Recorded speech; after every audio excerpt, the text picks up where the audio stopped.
Boa noite a todos. A alegria de estarmos juntos em mais uma noite de estudo, mais uma noite que, com a graça de Deus, será muito proveitosa. Então, para recordarmos, na semana passada nós estávamos conversando a respeito do tema número 10, Vida Espírita, questões 223 a 329. Como esse capítulo é um capítulo grande, são 106 questões, houve a necessidade de dividi-lo em mais de um dia para que o assunto seja bem explorado e nós não precisamos ter pressa e abrir oportunidade de entendimento a todos. Na semana passada, nós começamos a conversar sobre como vivem os espíritos quando não estão encarnados. Então entendemos que os espíritos não ficam dormindo até o dia do juízo final, não gozam do descanso eterno, mas continuam vivendo a sua vida de espírito, continuam trabalhando, continuam estudando, continuam se preparando para a próxima encarnação. Ficamos então conhecendo, sabendo que esses espíritos que estão nesta condição, aguardando uma nova encarnação, são denominados espíritos errantes, não porque erram, mas sim porque não estão em uma condição fixa. Também vimos que o intervalo entre as encarnações pode durar horas, pode durar anos, pode durar séculos, dependendo das necessidades do espírito. Vimos também que o espírito, quando ele já tem alguma bagagem, já tem algum aprendizado, ele pode participar do planejamento reencarnatório, ele pode definir quanto tempo ele quer ficar no mundo espiritual, ele pode definir se ele quer aprender, se ele quer estudar. Aprendemos também que os espíritos errantes também trabalham e podem desenvolver trabalhos junto a nós encarnados, como anjos guardiões, como dirigentes de casas espíritas, como participantes de reuniões espíritas, né? Como eu mesmo disse, não é um caso apenas do Jesus de Nazaré, mas todos os centros espíritas sérios possuem sua equipe espiritual que acompanha, que protege, que prepara, que inspira a todos os seus participantes. Aprendemos também que todos os espíritos, exceto os espíritos puros, têm a necessidade de encarnar. E não porque precisam encarnar que são inferiores ou têm alguma maldade. Eles apenas são inferiores aos espíritos que estão na escala evolutiva acima deles, mas isso não quer necessariamente dizer que são espíritos maus, que são espíritos inferiores.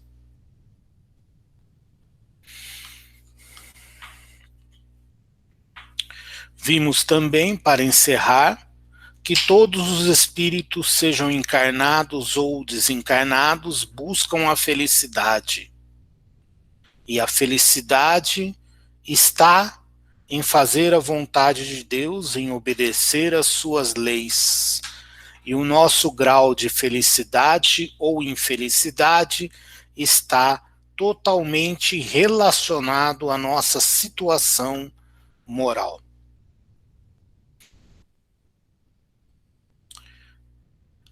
Aprendemos também a respeito dos mundos transitórios, mundos em formação que são utilizados como morada pelos espíritos errantes.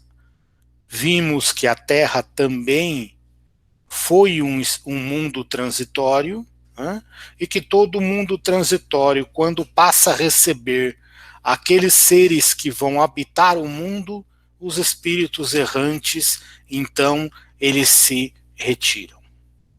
Aqui foi uma breve resumo do que nós vimos na semana passada, para que nós possamos, né, nos recordar, nos alinhar, aqueles que não puderam participar na semana passada, né, se inteirarem do assunto que estávamos tratando. Então hoje vamos iniciar falando sobre as percepções, as sensações e os sofrimentos dos espíritos. Duas perguntas nos atiçam a curiosidade. Como um espírito percebe a vida quando desencarnado? Como ele sente a vida ou o mundo que o rodeia? Quando encarnados, os espíritos sentem a vida pelos sentidos. Através do seu corpo, o espírito se comunica com o ponderável, se comunica com a matéria. Sem o corpo, o espírito tudo sente, enxerga e percebe de uma maneira mais clara, mais objetiva. Sem o corpo, a inteligência se torna mais aguda. O espírito tem condição de utilizar os seus arquivos das experiências anteriores. Tem mais facilidade para aprender. As ideias são mais claras, são mais precisas acerca de tudo. O espírito encontra facilidade para perceber as situações e mais facilidade para aprender. Quanto mais elevado o espírito, maior são essas facilidades, é claro.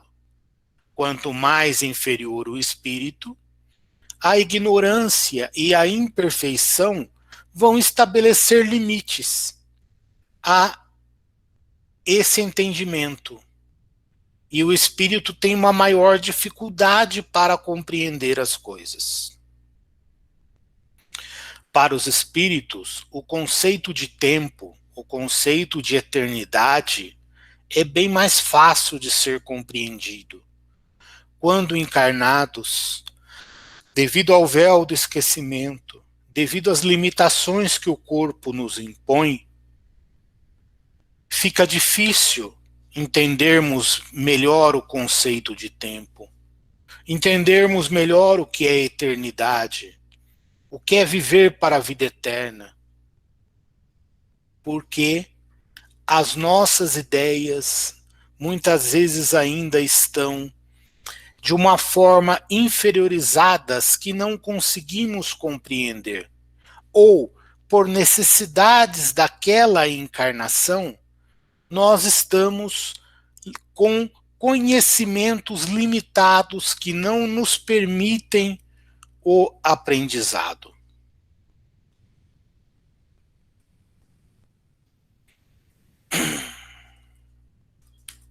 Desculpem.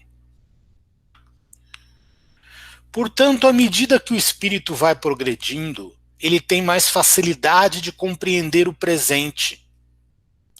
Ele pode ter alcance a todo o seu passado e passa a ter noções acerca do seu futuro. Não que ele possa prever o futuro, mas ele pode ter noções daquilo que vai acontecer com ele, dependendo de como ele continuar a agir.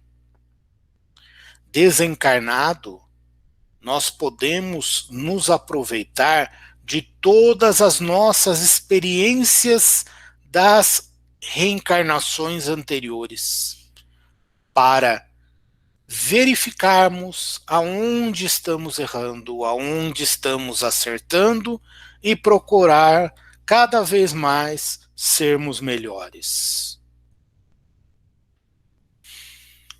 Uma outra pergunta também muito interessante que muitas pessoas fazem é esta: os espíritos, eles veem Deus? Nós desencarnados vamos ver Deus? Vamos estar com Deus? Nosso conceito como encarnados de ver Deus é olhos nos olhos. Mas nós precisamos lembrar que o espírito é o brilho de uma centelha etérea. O espírito não tem mãos, o espírito não tem olhos, o espírito não tem forma e nem aspecto humano. Quem tem forma e aspecto humano é o perispírito e o corpo material. O espírito é uma centelha eterna. Portanto, nós não enxergamos com os olhos do corpo quando estamos desencarnados. À medida que o espírito vai se integrando na verdadeira vida, que é a vida espiritual, e vai desenvolvendo seu potencial de amor, seu potencial de sabedoria, ele passa a compreender Deus. Sua compreensão de Deus vai se tornando maior e ele consegue sentir Deus, integrar-se com Deus. Nós, como espíritos, não vemos a Deus, nós sentimos a Deus. Nós nos integramos à sua obra de amor.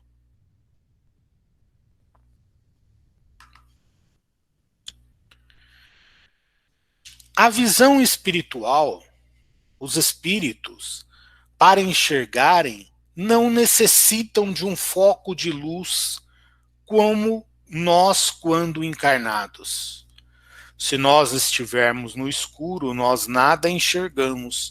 Nós necessitamos acender a luz, necessitamos de uma lâmpada, nós necessitamos da luz solar para podermos enxergar. Mas os espíritos não. Eles não precisam de um foco de luz. Os espíritos veem o mundo material como tem a percepção do nosso mundo material e do mundo espiritual, independente do conceito da luz. Essa percepção também depende da condição moral. Olha a condição moral aí, não é? Toda hora a gente dá volta e tudo depende da condição moral do espírito. Um espírito mais elevado pode alcançar e perceber acontecimentos de vários lugares ao mesmo tempo, porque nós vimos que o espírito ele se irradia. Mas isso não é para todos os espíritos. Tudo depende da sua condição moral. Da mesma forma é a audição. Desde os sons do mundo espiritual, como aqueles que, ainda que materiais, são imperceptíveis à faixa auditiva dos encarnados, os espíritos têm condição de alcançar, têm condições de ouvir.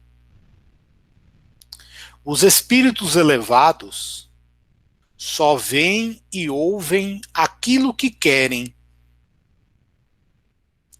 Já os espíritos inferiores veem e ouvem, queiram ou não, tudo aquilo que pode ser útil ao seu adiantamento.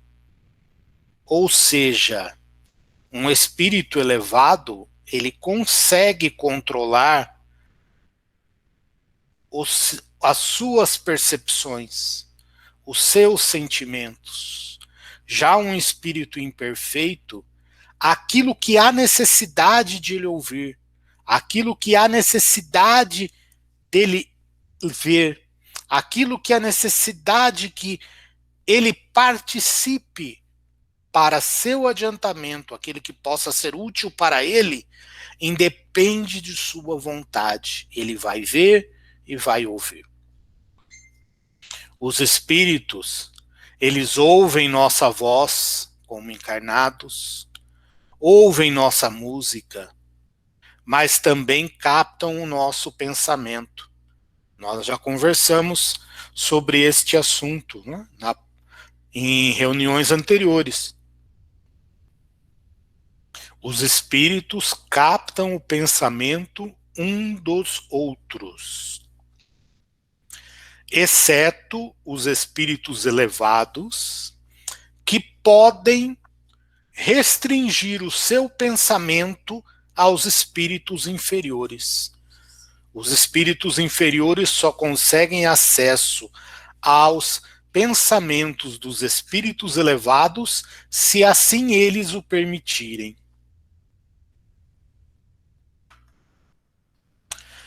Os espíritos, portanto, ouvem nossos sons, ouvem nossa música, mas à medida que eles se elevam, o seu gosto vai se apurando. E a nossa música, por mais bonita, por mais elevada, sempre será inferior à música celeste. Imagine, né? Para nós, algumas formas de manifestação são tão difíceis de suportar, nós encarnados, imagine para os espíritos elevados. A verdadeira arte, em uma fase de nossa evolução em que tudo é arte. Muito bem. Agora, vamos partir para um outro assunto, o sofrimento dos espíritos. Quando um espírito diz que sofre, qual é a natureza do seu sofrimento?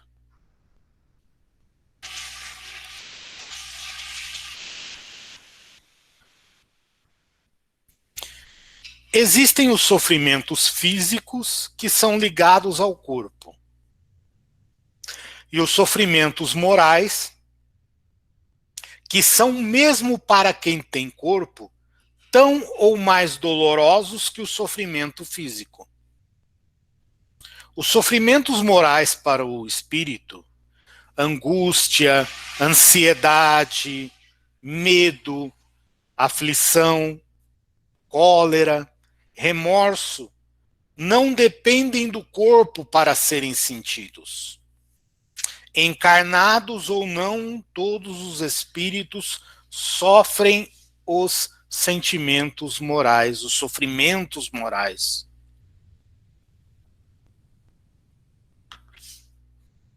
As situações não resolvidas, as imperfeições que nós ainda possuímos e que levam ao sofrimento, fazem com que o espírito continue a sofrer mesmo desencarnado.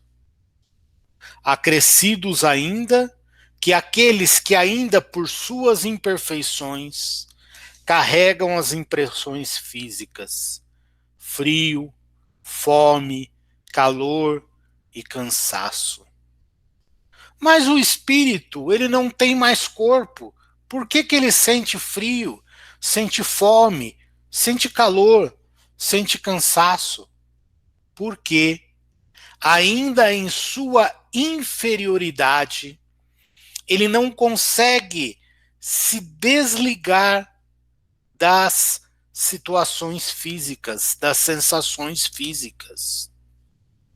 Muitas e muitas vezes, nós nos deparamos com relatos de irmãos desencarnados que dizem estar sentindo frio, estar sentindo sede, estar sentindo fome. Na verdade, o espírito não necessita de comida, não necessita de água, não sente frio, não sente fome, mas a sua inferioridade, a sua situação moral faz com que ele continue percebendo estas situações como se ainda vivesse na matéria. Então, finalmente, vamos fazer a pergunta que a todos nós interessa. O que é a felicidade para um espírito? O que significa ser feliz? Eu sou feliz. Mas o que é ser feliz?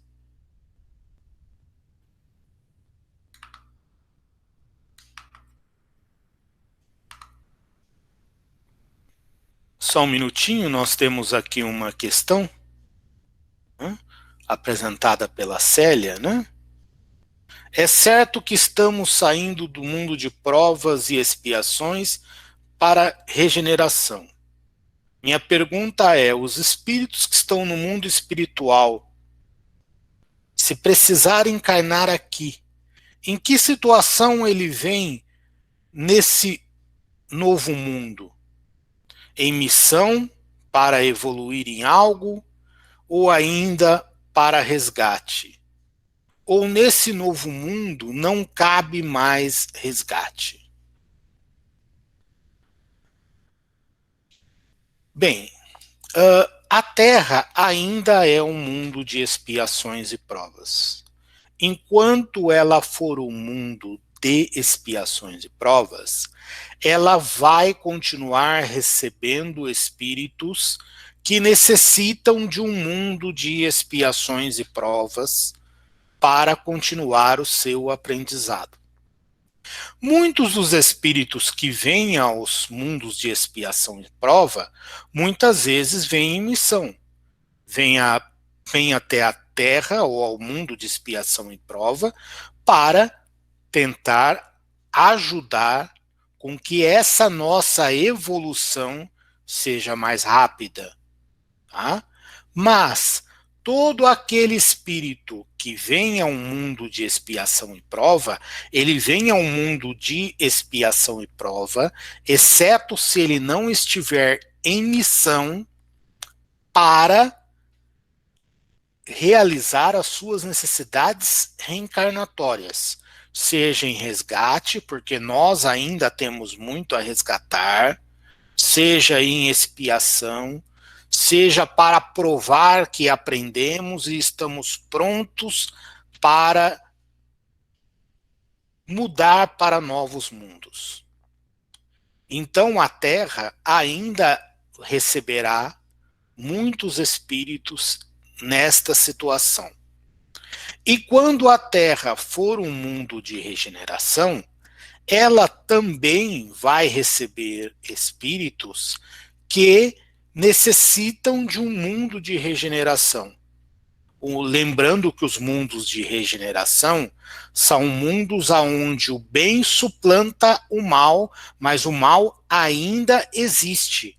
Portanto, em um mal ainda existindo, ainda existirão espíritos que estarão em reencarnações de resgate.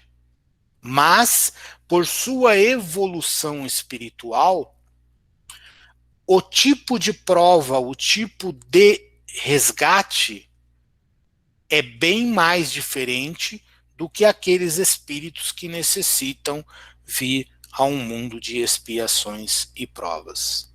Espero que eu tenha sido claro, Célia. Continuando então. O que é a felicidade para o espírito? Para um espírito encarnado, a felicidade é a posse do necessário, o necessário material, a consciência tranquila e a fé no futuro. Como é fácil a fórmula da necessidade, né? A posse do necessário para viver. Se a gente tirar o supérfluo, o necessário é tão pouco: se alimentar, se vestir, ter água, Não sentir frio, não sentir calor, ter um lugar aonde se abrigar. As necessidades são simples. Consciência tranquila, como Santo Agostinho nos ensinou, poder deitar no travesseiro, fazer a reflexão daquilo que nós fizemos no dia e dizermos para nós mesmos: posso dormir sossegadamente, posso descansar sossegadamente, ou, mesmo assim, estar com a consciência tranquila que amanhã eu vou corrigir aquilo que eu fiz de mal hoje. E a fé no futuro. Saber que nós temos um Pai amoroso, que faz de tudo pelo nosso aprendizado, que faz de tudo pelo nosso crescimento, que está sempre preparado a nos dar oportunidades e mais oportunidades, que nunca vai nos abandonar, que nunca vai nos esquecer. Lembrem-se da parábola da ovelha perdida. Já para um espírito desencarnado, a felicidade é a consciência tranquila e a fé no futuro, porque o espírito desencarnado não necessita da posse de bens materiais.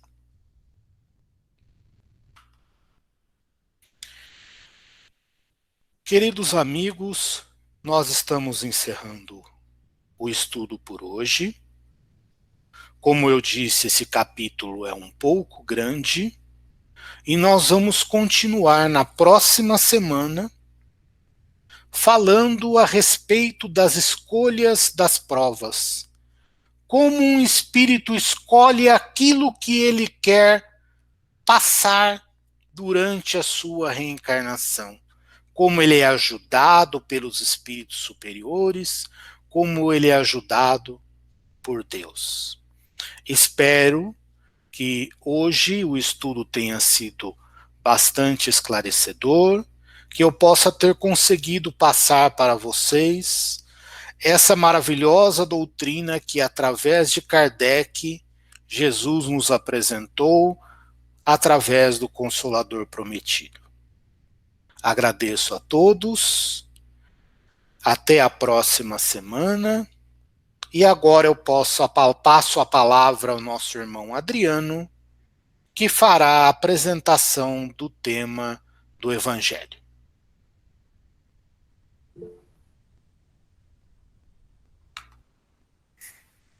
Obrigado, Eduardo. Mais uma vez, boa noite a todos. O nosso estudo de hoje, do módulo Evangelho, trata do tema número 9, misericórdia. Nós encontramos esse tema no Evangelho segundo o Espiritismo, no capítulo número 10. Bem-aventurados aqueles que são misericordiosos, porque eles próprios obterão misericórdia. O Eduardo lembrou para a gente, no estudo que ele estava fazendo agora há pouco, que a condição moral é uma situação que faz com que as coisas se modifiquem. Principalmente nesse aspecto, né, que ele estava estudando sobre a percepção dos espíritos no mundo material ou no mundo espiritual. Mas quando a gente estuda sobre evangelho, sobre nossas condutas, o que pensamos, o que sentimos, o que fazemos com relação às leis de Deus, a condição moral ela toma um destaque ainda maior. Por isso, quando a gente fala de misericórdia, quando a gente estuda sobre misericórdia, a gente estuda sobre um dos assuntos mais difíceis em nossas vidas. E é importante lembrar que todos estamos em um processo de evolução contínuo, como espíritos imortais, onde podemos estacionar algumas vezes, patinar nesse processo, porém nunca voltar para trás, né? Nunca retroagir. Por essa razão, a gente sabe da nossa relativa inferioridade em relação a essas mesmas leis naturais, e por isso mesmo a gente ainda pode errar, cometer equívocos contra nós mesmos e contra o nosso próximo. Ou seja, a gente pode cometer ofensas ou receber ofensas nesse nosso convívio que a lei de Deus nos estabelece como necessidade, que é a lei de sociedade. Precisamos uns dos outros para evoluir. Então a gente nessa convivência pode cometer ofensas ou receber ofensas. E a questão moral nesse assunto faz uma diferença muito grande. A justiça sem amor é como uma terra sem água. A terra fica seca e improdutiva. Não produz o que deveria produzir. Então, o que a justiça de Deus produz, pelo que a gente já conhece, pouquinho que a gente conhece?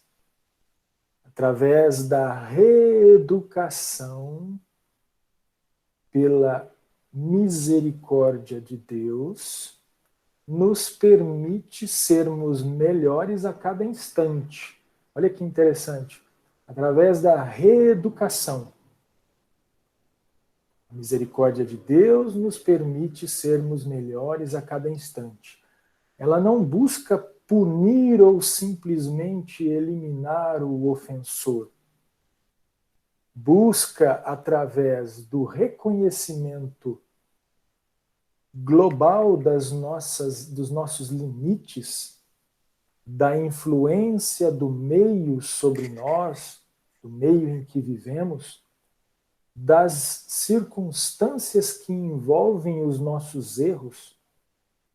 Então a justiça nos proporciona, através da misericórdia de Deus, infinitas oportunidades adequadas e úteis ao nosso processo de evolução. Conquistarmos a nossa paz e a nossa felicidade. Então, a misericórdia de Deus nos possibilita isso, não nos aniquilando, não nos relegando a uma situação eterna e definitiva. A gente vai, através dessas oportunidades, conquistando a pureza de sentimentos. E como funciona o nosso senso de justiça em relação a nós mesmos e em relação ao nosso próximo? Porque, ora, somos ofendidos, ora, cometemos ofensas. Então, a nossa justiça varia de acordo com aquilo que já conquistamos. Então, para mim, quando eu cometo uma ofensa, cometo um erro em relação ao meu semelhante, o que naturalmente, às vezes, eu faço da nossa situação evolutiva ainda. Eu vou buscar orientação nas páginas do Evangelho de Amor de Jesus. O que significa isso? Porque Jesus nos ensinou e nos apresentou um Deus de amor, um Deus misericordioso, um Deus bondoso, que não quer me punir ou me aniquilar, ele quer que eu seja feliz. Então, quando eu cometo um erro e uma ofensa, eu costumo buscar, a minha justiça é buscar orientação no Evangelho de Jesus. Agora, quando o próximo comete uma ofensa para comigo, eu vou buscar orientação onde? Lá no Antigo Testamento. Por quê? Porque lá tem um Deus ainda no nosso estágio daquela época, um Deus implacável, um Deus vingativo. Então é mais ou menos assim que funciona a nossa justiça, o nosso senso de justiça. Normalmente é isso que acontece, mas a gente já aprendeu que não é assim que deve e que precisa acontecer. A misericórdia, conforme nos ensina Jesus, ela manifesta-se no perdão das ofensas. A gente está falando aqui de ofensas recebidas e cometidas. Então, a misericórdia, como nos ensina Jesus, manifesta-se no perdão das ofensas. Depois a gente vai desenvolver mais à frente essa situação. O perdão e o esquecimento das ofensas. Perdoar e esquecer ofensas são características próprias das almas elevadas. A misericórdia, por essa razão, é o complemento da brandura, da calma, da mansidão e da caridade que já existem nas almas evoluídas. Se eu ainda sofro com isso, é porque eu estou a caminho desse estágio. Essas almas evoluídas possuem na base conhecimentos e vivências anteriores gravados na alma. Essas almas são evoluídas porque esses sentimentos são harmônicos com as leis divinas.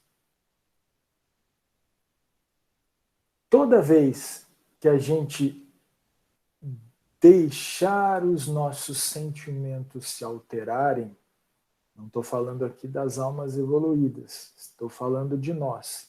Toda vez que a gente deixa os nossos sentimentos se alterarem, a gente distancia-se, ou esses sentimentos novos que nos tomam distanciam-se das qualidades das leis naturais, das leis divinas, e se transformam em sentimentos que nós conhecemos como cólera, raiva, ódio e rancor, etc. A gente pode elencar aqui todos os sentimentos negativos que às vezes nos tomam.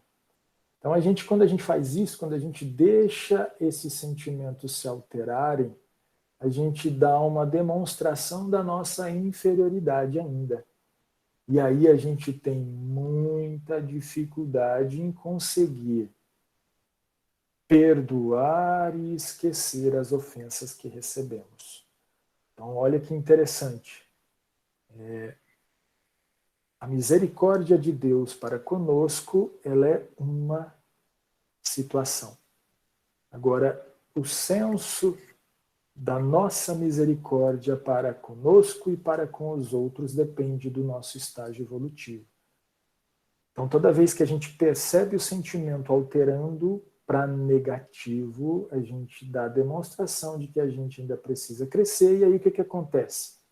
Perdoar e esquecer as ofensas se torna muito difícil.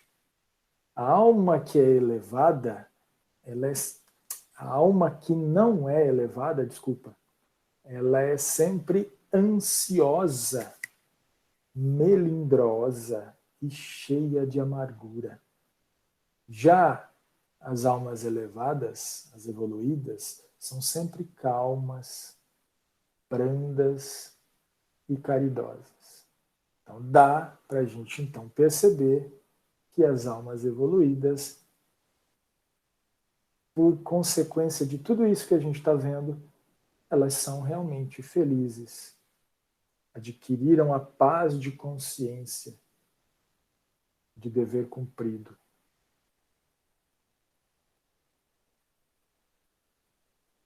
Nos parece bem claro, então, que para a gente ser verdadeiramente feliz é necessário perdoar sempre. O que é ainda muito difícil para a gente. Toda vez que eu não consigo perdoar, eu continuo na minha inferioridade e consequente infelicidade. Por isso que Jesus, respondendo a Pedro, disse: não vos digo que perdoeis até 7 vezes, mas até 70 vezes 7 vezes. Ou seja, infinitamente. Para que eu seja feliz, eu preciso perdoar. Para que sejamos assertivos e efetivos nesse processo, a gente não pode ficar na superficialidade dos atos ofensivos, das pessoas que nos ofendem. Para eu tentar começar a entender todo esse processo e começar a trabalhar o sentimento de perdoá-lo. Nós precisamos aprofundar para analisar. A gente precisa entender o contexto global das causas que fizeram o outro a praticar uma ofensa contra mim. Nos colocarmos no lugar dele, entendermos as influências que o levaram a cometer essa ofensa. A gente não pode visualizar só o lado sombra das pessoas, porque a gente sabe que todos nós temos o lado sombra, que todos também temos o lado das virtudes. Assim, se a gente conseguir fazer isso, a gente vai ter uma visão mais justa e correta do que aconteceu, da ofensa que ele me fez. E se a gente parar para pensar mais profundamente ainda, a gente vai começar a perceber se a ofensa que ele me cometeu, nos instantes ou no passado recente, se eu não comecei a dar causa para que ele viesse depois cometer uma ofensa. Se não fui eu que lá no início alfinetei e aquilo com o tempo infeccionou e se tornou um sentimento difícil para ele e depois ele cometeu uma ofensa contra mim. Então a gente às vezes, parando para analisar, a gente vai ver que nós mesmos às vezes demos causa para que ele nos ofendesse. Mas aí, tentando conhecer todo esse processo, tentando entender o porquê que ele cometeu a ofensa, com certeza a gente vai começando a trabalhar melhor em nós esses sentimentos, mantendo-os, né, em consonância com as leis divinas. E aí a gente começa, então, a ter força maior para perdoar e esquecer a ofensa. O perdão, ele pode ser dos lábios, uma postura que nos mantém infelizes, justamente porque não vem do coração.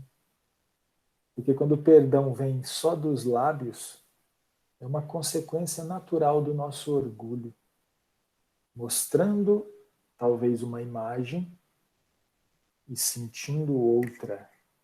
Eu não perdoei. E o perdão dos lábios, baseado no orgulho, reflete também um prazer em ver o sofrimento do adversário, daquele que me fez uma ofensa. E trabalha em nós esse orgulho, dificultando a reconciliação. Porque se eu não perdoei, como é que eu vou reconciliar? Então, o orgulho, um sentimento negativo, trabalhando em nós, dificultando todo esse processo. E se a gente lembrar, todas as instituições humanas aqui no planeta Terra, provas e expiações, são alimentadas pelo orgulho. As instituições humanas que são criadas por nós, que somos orgulhosos, então as regras das instituições também são orgulhosas. E, em todos os casos, quase sempre, impomos condições para o perdão e a respectiva reconciliação. Então, esse é o perdão dos lábios, que não reflete a pureza, o esforço de coração. Mas o perdão do coração, esse sim, que reflete tudo isso que nós conversamos até agora e nos torna realmente felizes. Com esforço, no nosso estágio evolutivo, muito esforço. Para você poder tentar compreender tudo isso, exige um esforço enorme, um movimento de alma, de não deixar os sentimentos se alterarem, ou se alterarem, da gente tentar reverter a qualidade desses sentimentos. Então, com muito esforço, mas é um esforço sincero, e isso já vale muito para Deus e para a assistência dos espíritos que nos auxiliam. Nós compreendemos e esquecemos, através do perdão do coração, completamente as ofensas. Então, esquecer as ofensas significa não ficar revivendo a situação com sofrimento, pois esquecer a memória, apagar a memória, isso não acontece. A memória fica registrada sempre. Mas é você não ficar revivendo, esquecendo das emoções fortes vividas naquele momento e que são sentidas com muita dor. Então, é o esquecimento das mágoas. Então, esquecer as ofensas é isso, não esquecer a memória física ou a memória da alma, a memória espiritual. É conseguir lidar com esses momentos sem que eles nos alterem. E o perdão do coração, ele nos dispõe sempre à reconciliação e ao auxílio da pessoa que me cometeu uma ofensa sempre que for necessário. Alguns aspectos do perdão que são interessantes a gente conversar. Não devemos perdoar esperando que o outro reconheça que errou e peça perdão. Muitas vezes nós vamos perdoar sem que a pessoa tenha conhecimento que errou, e muito menos de pedir perdão a nós. Então, perante a lei de Deus, nós fazemos a nossa parte. Se houver oportunidade, a gente caminha para esse lado, mas na maioria das vezes a gente tem que perdoar mesmo de forma oculta. Perdoar não é eliminar a dor. Negar a dor não é perdoar. Porque às vezes a gente, num acidente de trânsito, eu perco as minhas pernas e o motorista que às vezes me fez isso,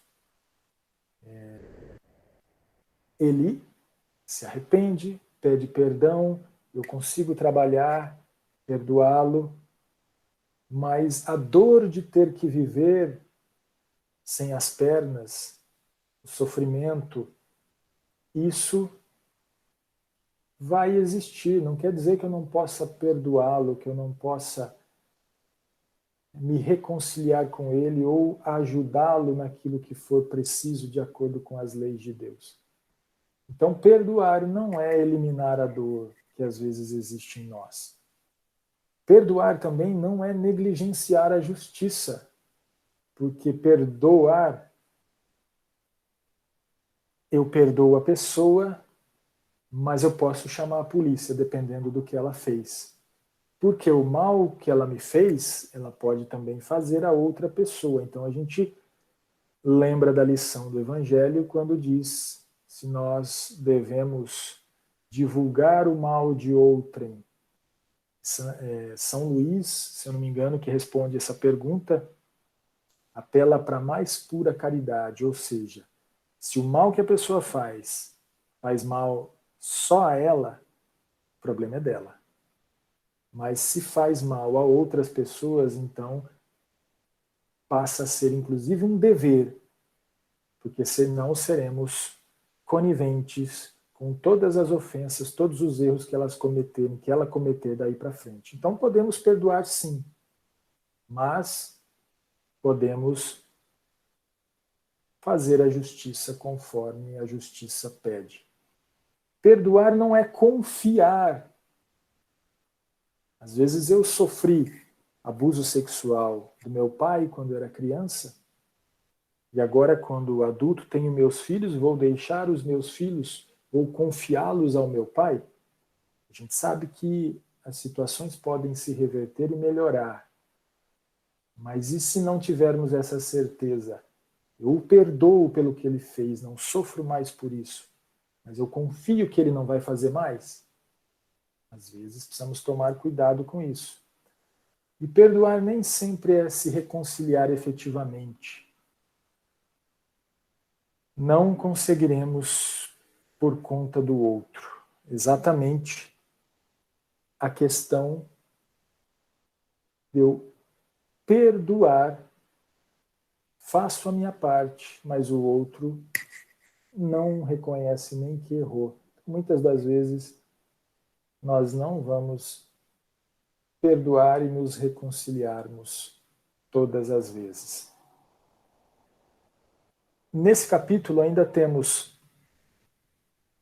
reconciliai-vos o mais depressa possível com o vosso adversário, enquanto estáis com ele a caminho. Nesse processo, na prática do perdão, o Espiritismo nos ensina que, além do efeito moral, que é todo esse que a gente está analisando agora, que é a busca da felicidade e da paz verdadeiras, alcançar a paz e a tranquilidade, né, aqui no futuro, há também um efeito material. Qual é o efeito se eu não me reconciliar com o meu adversário nesta vida? A morte não nos livra dos nossos inimigos. Nós levamos os ódios, os sentimentos de vingança para o mundo espiritual e podemos perseguir ou ser perseguidos.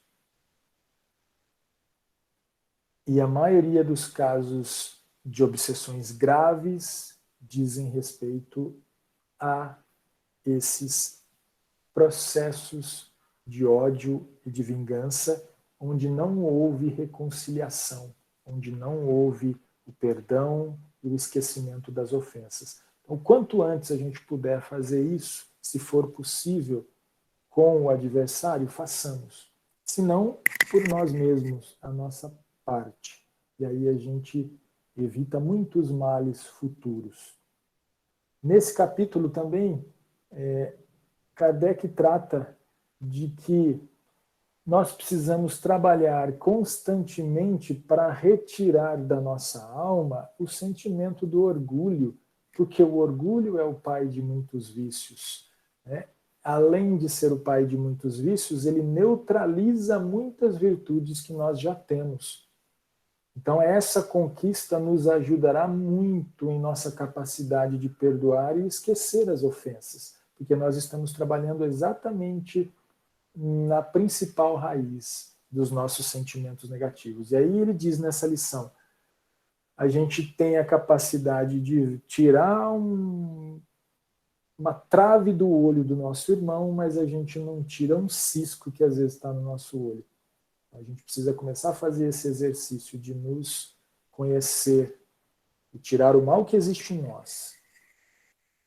E não julgarmos para não ser de julgados, ou seja, quando conseguimos compreender exatamente a situação do outro, aquilo que nós comentamos agora há pouco, todo o contexto, a evolução do outro que cometeu a ofensa, as dificuldades que ele teve, conhecemos já sobre Deus, a sua justiça, o meu estágio evolutivo, as minhas dificuldades, a minha necessidade que tenho do perdão. Então a gente passa a não mais julgar e muito menos condenar os outros. Ou seja, a gente vai conseguindo perdoar as ofensas. É a indulgência.